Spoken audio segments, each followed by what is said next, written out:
रुचि food. मैं हूं मनीषा ठक्कर। आज हम बनाएंगे बेकरी जैसा बिना अंडे का केक, जो घर पर बनाना बहुत ही आसान है। तो चलिए इसे बनाना शुरू करते हैं।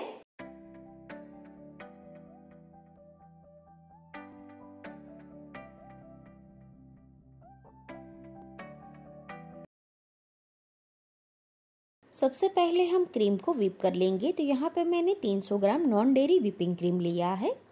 जब भी आप केक के लिए क्रीम को व्हिप करें तो क्रीम एकदम ठंडा होना चाहिए। इसमें आइस क्रिस्टल नहीं होने चाहिए, लेकिन क्रीम एकदम ठंडा होना चाहिए। अब हम इसे हैंड मिक्सर की मदद से अच्छी तरह से व्हिप करेंगे।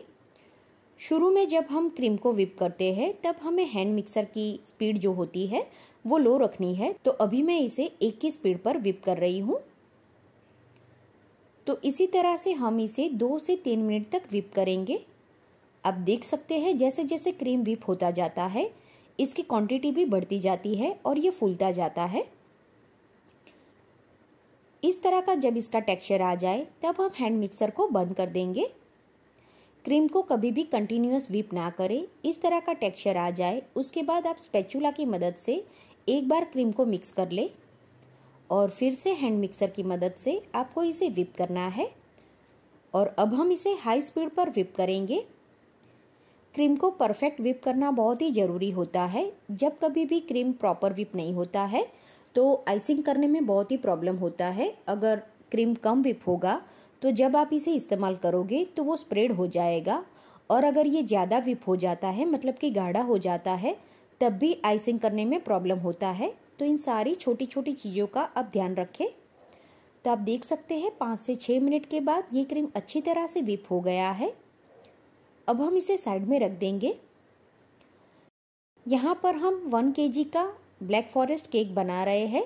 तो इसके लिए मैंने 2 चॉकलेट स्पंज बनाकर तैयार रखे हैं। मैंने ये चॉकलेट स्पंज किस तरह से बनाए हैं वो अगर आप देखना चाहते हैं तो डिस्क्रिप्शन बॉक्स में मैंने उसका लिंक दिया है, वहाँ से आपको उसकी रेसिपी देखने को मिलेगी। जब भी हम केक बनाने के लिए केक स्पंज का इस्तेमाल करते हैं तो उसे बनाकर 2 से 3 घंटे के लिए ठंडा कर लेना है, मतलब कि वो अच्छी तरह से रूम टेम्परेचर पर आ जाए उसके बाद ही इस्तेमाल करना है। तो अब हम एक टर्न टेबल ले लेंगे और सबसे पहले केक को हम टिन में से अलग कर देंगे। फिर जो बटर पेपर हमने इस्तेमाल किया है उसे हटा देंगे। अब केक को चाकू की मदद से हम 2 भाग में कट कर लेंगे। अगर आप अभी केक बनाना सीख रहे हैं तो सबसे पहले चाकू की मदद से उसके किनारों पर आपको निशान लगाना है और उसके बाद चाकू को धीरे धीरे अंदर ले जाना है और फिर केक को कट करना है। तो इस तरह से हमारा केक कट हो गया है। सेम इसी तरह से जो दूसरा चॉकलेट केक है उसे भी हम 2 हिस्सों में कट कर लेंगे। आप चाहे तो केक को 3 हिस्सों में भी कट कर सकते हैं। अब टर्न टेबल के ऊपर मैंने एक एक्रेलिक प्लेट रखा है जिसके ऊपर हम थोड़ा सा क्रीम लगा देंगे। आप चाहे तो एक्रेलिक प्लेट के बदले डायरेक्ट केक बोर्ड का भी इस्तेमाल कर सकते हैं। अब केक का एक हिस्सा हम रखेंगे और उसके ऊपर शुगर सिरप डालेंगे। केक स्पंज को शुगर सिरप से अच्छी तरह से सोक करना है। फिर जो क्रीम हमने व्हिप किया है वो डालेंगे और पैलेट नाइफ की मदद से उसे अच्छी तरह से स्प्रेड कर देंगे। ब्लैक फॉरेस्ट केक बना रहे हैं तो इसके लिए हम बारीक कटी हुई चेरी और जो डार्क चॉकलेट कंपाउंड होता है उसे बारीक चॉप करके डालेंगे। इसकी क्वांटिटी आप पसंद अनुसार कम ज़्यादा कर सकते हैं। अभी मैंने दोनों की क्वांटिटी सेम रखी है। अब दूसरा केक का हिस्सा इसके ऊपर रखेंगे। फिर से शुगर सिरप डालें और व्हिप किया हुआ क्रीम इसके ऊपर लगा दें।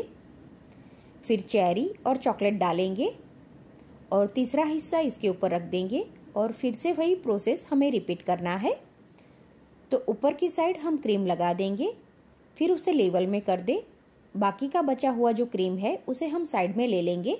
अब उसकी जो साइड के किनारे है वहां पर भी हमें पैलेट नाइफ की मदद से क्रीम लगा देना है।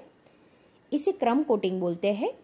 इस तरह से हम केक का क्रम कोटिंग कर दें। उसके बाद उसे फ्रीज में हम 15 मिनट के लिए रख देंगे। फ्रीजर में नहीं रखना है, केक को हमें फ्रीज में ही रखना है। 15 मिनट के बाद मैंने केक को बाहर निकाल लिया है।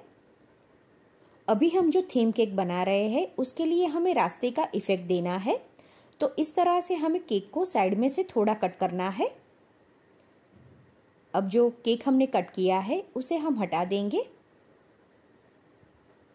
जिस तरह की भी आपको केक की थीम देनी हो उस हिसाब से आपको केक को कट करना है और प्रोसेस वही रहता है। क्रम कोटिंग कर दो, उसके बाद उसे ठंडा करना है, फिर ही उसे कट करना है। अब हमने केक को कट किया है तो वहाँ से केक दिख रहा है, तो उसे पहले हम क्रीम से कवर कर देंगे। अब उसका फाइनल कोटिंग करने के लिए हम व्हिप क्रीम डालेंगे और पैलेट नाइफ की मदद से इस तरह से उसे स्प्रेड करते जाएंगे। अगर केक क्रम का कोई टुकड़ा क्रीम के साथ लग जाता है तो उसे आपको हटा देना है। पैलेट नाइफ में थोड़ा थोड़ा क्रीम लेते जाए और केक को अच्छी तरह से आप क्रीम से कवर कर दे। सभी साइड से केक को अच्छी तरह से कवर करना बहुत ही ज़रूरी होता है, क्योंकि आखिर में जो भी एक्स्ट्रा क्रीम होगा वो हम पैलेट नाइफ की मदद से या फिर नाइफ से इस तरह से हटा देंगे। तो पैलेट नाइफ को इस तरह से आपको सीधा रखना है और टर्न टेबल घुमाते जाना है। आप चाहे तो कोई इस तरह का थिक प्लास्टिक या कार्ड भी ले सकते हैं जिससे आप एक्स्ट्रा क्रीम हटा सके। अब जो रास्ता हमने बनाया है उसके ऊपर हम जो केक क्रम्स होते हैं वो डालेंगे। तो केक का जो आखिरी हिस्सा बचा था उसे मैंने हाथ से इस तरह से चूरा कर दिया है और वो हम इसके ऊपर डालेंगे। फिर थोड़ा ग्रीन क्रीम लेकर इस तरह से साइड में हम थोड़ा थोड़ा लगा देंगे। फिर कार्ड से या प्लास्टिक की मदद से इस तरह से उसे स्प्रेड करेंगे। जो केक बोर्ड है उसके ऊपर भी हम थोड़ा क्रीम लगा देंगे। कम्प्लीटली ऑप्शनल है, आप केक बोर्ड को ऐसे रखना चाहो तो भी रख सकते हो, लेकिन इस तरह से वो ज़्यादा डेकोरेटिव लगेगा। फिर मैंने ग्रीन कलर का क्रीम लिया है और ग्रास नोजल की मदद से इस तरह से हम ग्रास बनाएंगे।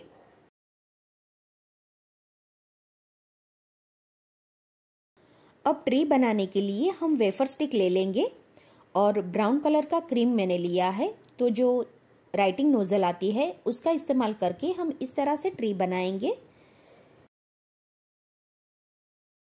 फिर ग्रीन कलर के क्रीम से इस तरह से उसकी पत्तियां बनाएंगे।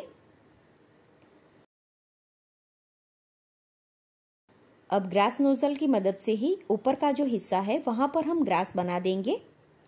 आप चाहे तो जो केक क्रम्स होते हैं उसे भी आप ऊपर डाल सकते हैं, उससे भी ये बहुत ही अच्छा लगता है।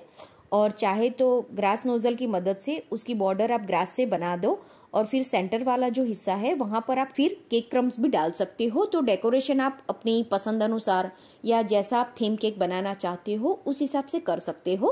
आज ये थीम केक मैंने तैयार करने के लिए उसमें मैंने 2 साइकिल, एक बैटमैन और गणेश जी की मूर्ति रखी है। आप जो भी तरह की थीम केक तैयार करना चाहते हैं उस तरह से उसका डेकोरेशन कर सकते हैं।